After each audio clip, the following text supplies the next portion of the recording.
Bienvenidos. En este video vamos a desarrollar un elemento fundamental relacionado con la competencia de pensamiento reflexivo y sistémico. Vamos a tener en cuenta, de acuerdo a la práctica, un elemento que se ha presentado en las clases.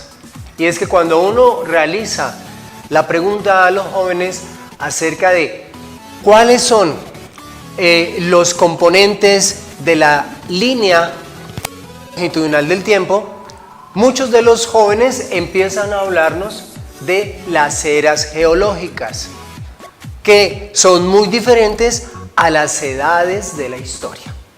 Entonces, vamos a tener en cuenta estos dos términos.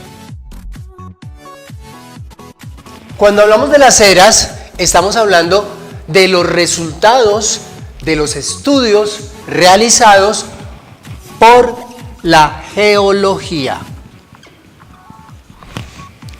que, como habíamos dicho en otro video, se encarga de estudiar la estructura de la Tierra, sus componentes, y al estudiar esa estructura y componentes, entonces estudia las diferentes capas de la Tierra.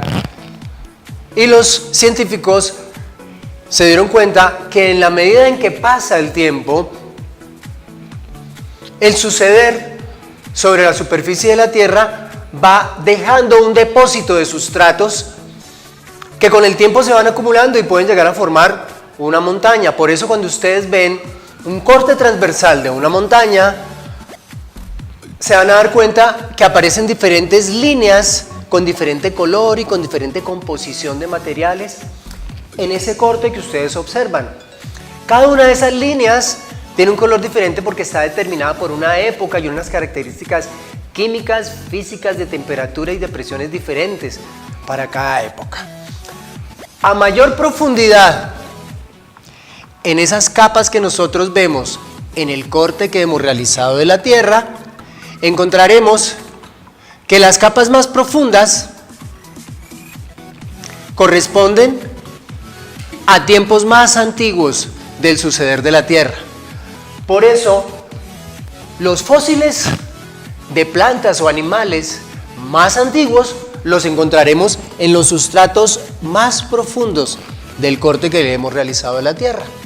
Cuando hablamos de las eras geológicas, entonces hablamos de estos estudios geológicos, y con base en estos estudios geológicos es que se han logrado establecer aquellos elementos como el Cretácico, el Jurásico, el Pérmico, que habla de grandes periodos, muchas veces conformados por miles y otras veces por millones de años, en los cuales se caracterizó el suceder y el funcionamiento de la Tierra por unos elementos climáticos y atmosféricos específicos, que obviamente determinan también unas especificaciones tanto en la flora, como en la fauna.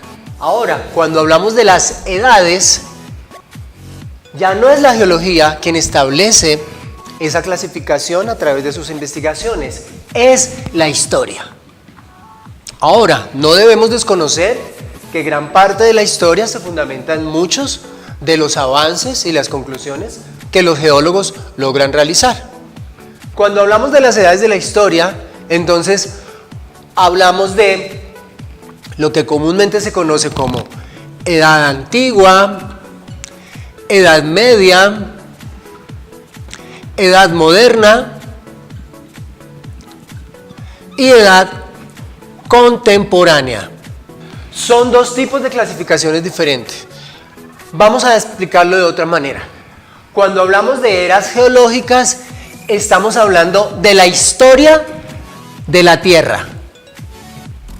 Es la historia de la Tierra la que se describe a través de las eras geológicas. Cuando hablamos de las edades de la historia, estamos hablando de la historia del hombre. Entonces, por eso tenemos en cuenta las civilizaciones desarrolladas por el hombre, las culturas, los fenómenos, las guerras, los inventos, los descubrimientos y demás elementos que atañen a la construcción humana.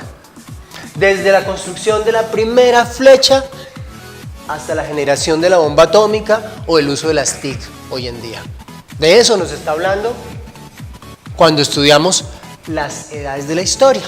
Pero cuando estamos hablando de las eras geológicas, que es la historia de la Tierra, entonces lo que tenemos en cuenta es cuándo se forman los continentes, cómo se forman los continentes, cómo se forman las grandes cordilleras del mundo, cómo se forman los Alpes, los Andes, los montes Atlas. Espero haberles podido aportar una claridad con respecto a la diferencia entre las eras geológicas y las edades de la historia. Muchas gracias, nos veremos en otra oportunidad.